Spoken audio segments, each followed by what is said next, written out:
শিক্ষার্থী, তোমাদেরকে স্বাগত জানাচ্ছি আবারও অনলাইন ক্লাসে। আমরা গত দুটো ক্লাসে তোমাদের কবিতার সংজ্ঞা এবং বৈশিষ্ট্য নিয়ে আলোচনা করেছিলাম। এখন আমরা সরাসরি ঢুকে যাব আমাদের সিলেবাসভুক্ত পাঠে। আমরা প্রথম যে কবিতাটি পড়ব সেটি হচ্ছে ঐক্যতা। বিশ্বকবি রবীন্দ্রনাথ ঠাকুর এই কবিতাটি রচনা করেছেন। তার জন্মদিনে কাব্যগ্রন্থ থেকে আমরা এই কবিতাটি নিয়েছি। তারই অংশ বিশেষ আমরা পাঠ করব, আলোচনা করব। তো কবিতার আলোচনার পূর্বে আজকে আমি তোমাদের প্রথমে রবীন্দ্রনাথ সম্পর্কে একটু ধারণা দিতে চাই। দেখো, রবীন্দ্রনাথ সম্পর্কে তোমরা সকলেই জানো। তোমাদের প্রায় প্রতিটি ক্লাসে রবীন্দ্রনাথের কবিতা পাঠ্য ছিল। তার জন্ম, তার মৃত্যু, তার কৃতিত্ব, এইগুলো আর নতুন করে কিছু বলবার নেই। এইগুলো সম্পর্কে তোমরা আগে থেকেই জানো।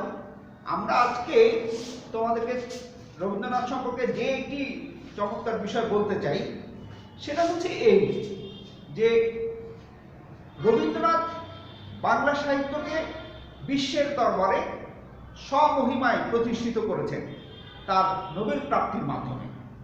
এবং যে গ্রন্থটির জন্য তিনি নোবেল পুরস্কারে ভূষিত হয়েছিলেন, সেই গীতাঞ্জলি কাব্যগ্রন্থ, সেইটার একটু ঘটনা প্রবাহ, কাহিনী তোমাদের সাথে আমি প্রথমেই শেয়ার করতে চাই। এটি সম্ভবত তোমাদের ভালো লাগবে।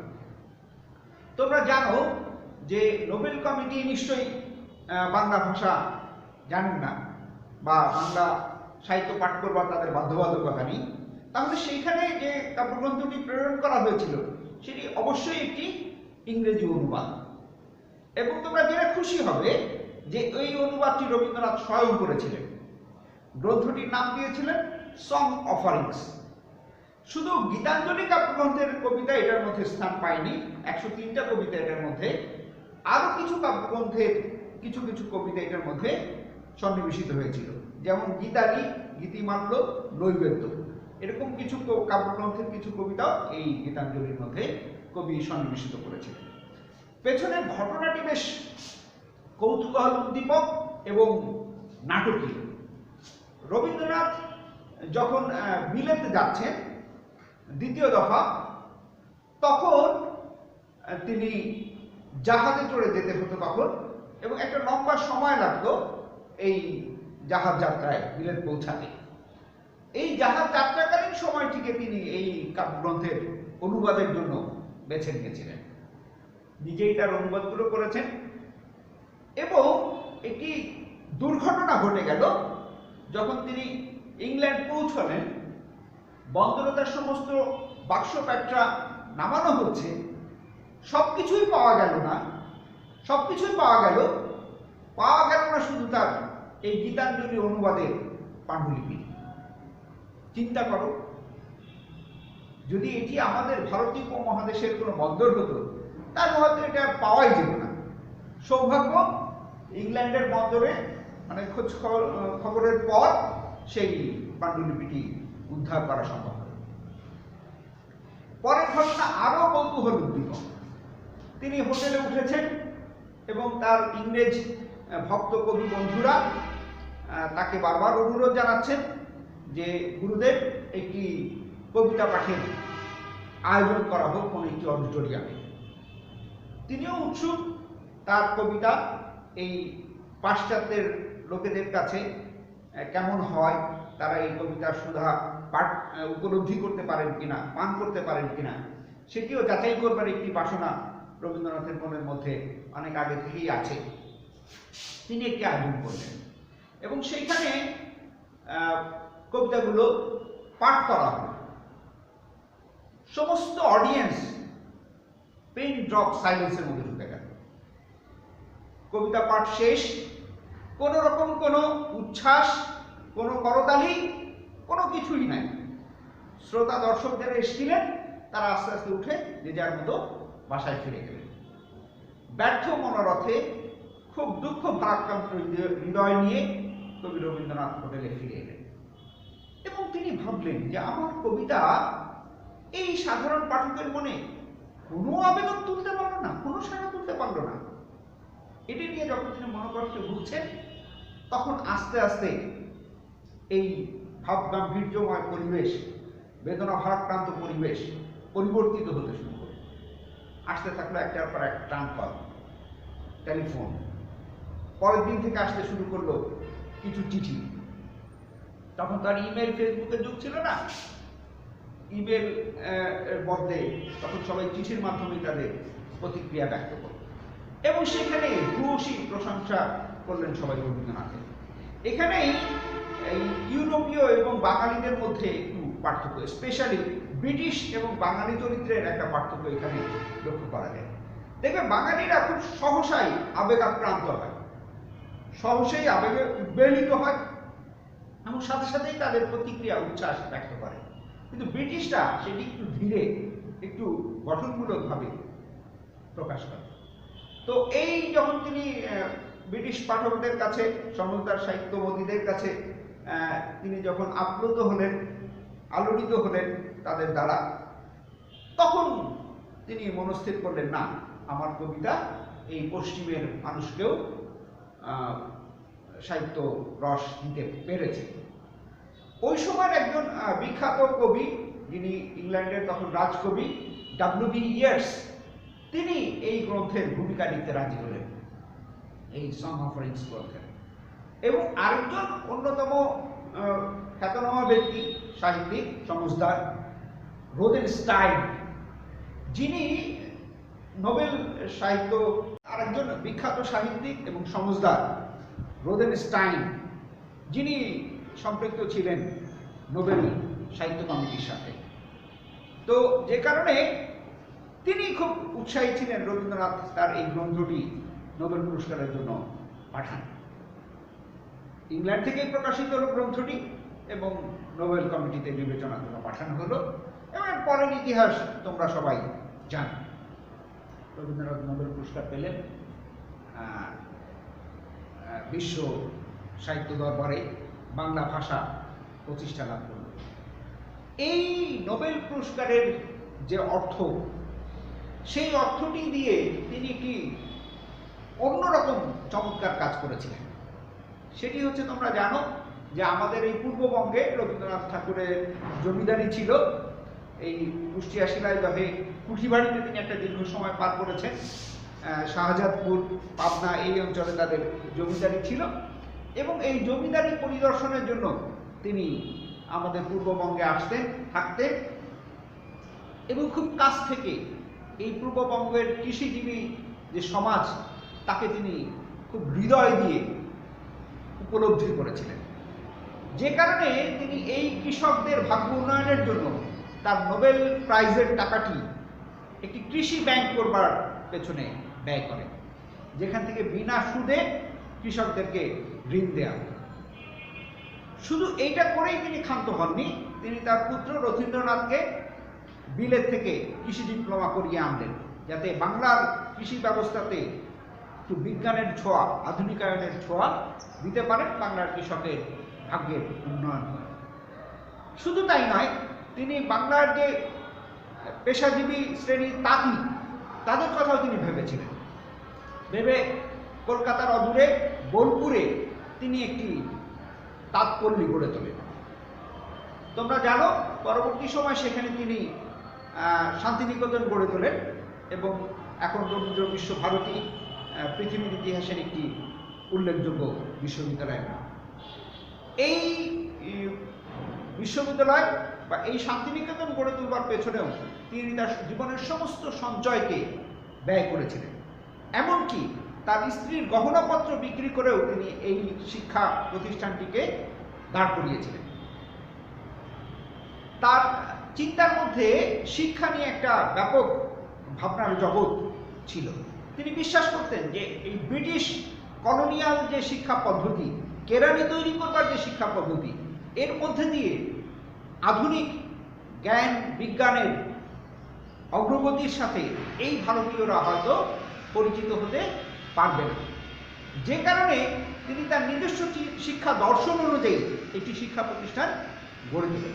সেখানে তিনি আমাদের ভারতীয়দের যে ঐতিহ্য, যে টোলে শিক্ষা পদ্ধতি এখানে প্রচলিত ছিল হাজার হাজার বছর ধরে, শিশুরা পণ্ডিতের বাড়িতে যে তার কাছ থেকে পাঠ গ্রহণ করত, এমনকি তার বাড়িতেই তাদের থাকা খাওয়ার ব্যবস্থা থাকত, সেটাকেই তিনি আবার ঐতিহ্যটাকে ফিরিয়ে আনলেন শান্তিনিকেতনে একটি আবাসিক শিক্ষা প্রতিষ্ঠান গড়ে তোলার মধ্য দিয়ে।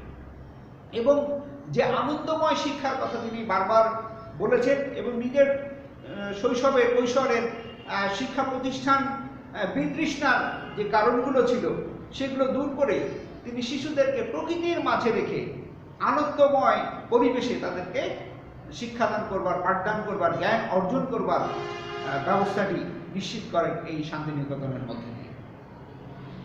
আমরা যে জিনিসটি বলতে চাইলাম সেটি হচ্ছে তিনি অবশ্যই বাংলা সাহিত্যের সবচেয়ে প্রতিভাধর কবি, তিনি অবশ্যই বাংলা সাহিত্যকে নোবেল প্রাপ্তির মাধ্যমে বিশ্ব সাহিত্য দরবারে প্রতিষ্ঠিত করেছেন, কিন্তু এখানেই তিনি থেমে থাকেননি।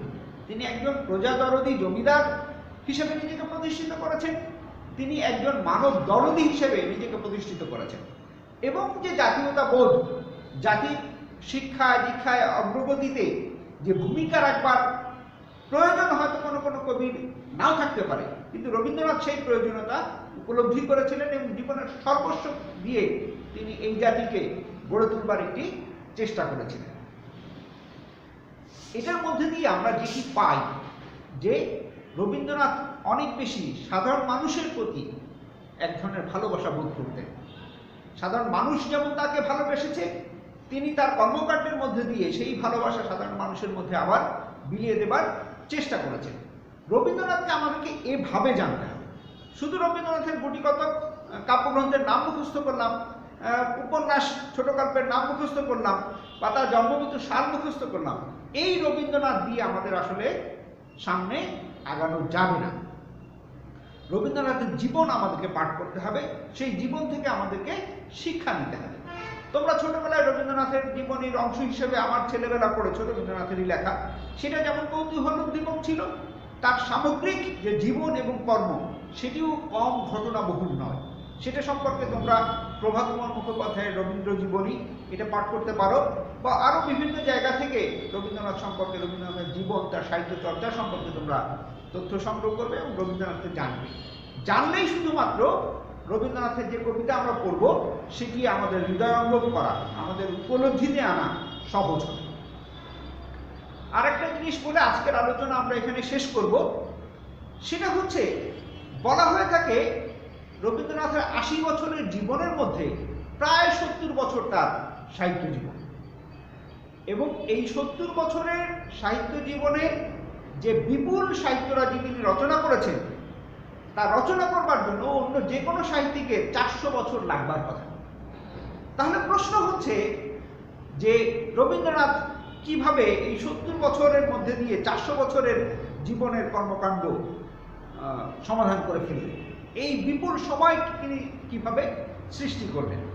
দেখো, এর আগে আমরা তোমাদের যে দুটো ঘটনার মধ্যে দিয়ে দুটো তথ্য বলেছি, যদি তোমরা খেয়াল করে থাকো, একটা হচ্ছে রবীন্দ্রনাথ তার গীতাঞ্জলি অনুবাদ করেছিলেন ইংল্যান্ড যাওয়ার পথে, অর্থাৎ জাহাজের যে সময়টি ভ্রমণে তিনি ব্যয় করেছেন সেটিকে আবার তিনি তার সাহিত্যের পেছনে দিয়েছেন। একইভাবে জমিদারি পরিদর্শনের জন্য তিনি যখন এই পূর্ববঙ্গে বজরায় চড়ে পদ্মায় ঘুরে বেড়াতেন, সেই বজরাতেও কিন্তু তার সাহিত্য চর্চার ব্যবস্থাটি থাকতো, সেখানে বইপত্র থাকতো, লেখালেখির সরঞ্জাম থাকতো, তিনি লেখালেখি করতেন। এইভাবে তিনি তার জীবনের অন্য কাজের সময়গুলোকেও সাহিত্যের মধ্যে এনে ফেলেছেন, যে কারণে একটা বিপুল সাহিত্য তিনি রচনা করতে পেরেছেন। আরেকটা বৈশিষ্ট্য রবীন্দ্রনাথের ছিল যে রবীন্দ্রনাথ কখনো দিবানিদ্রা যেতেন না। বাঙালি চরিত্রে যে ভাত ঘুম, দুপুরে খেয়ে আমরা একটা ঘুম দিই, এই ভাত ঘুম কখনো তিনি দিতেন না।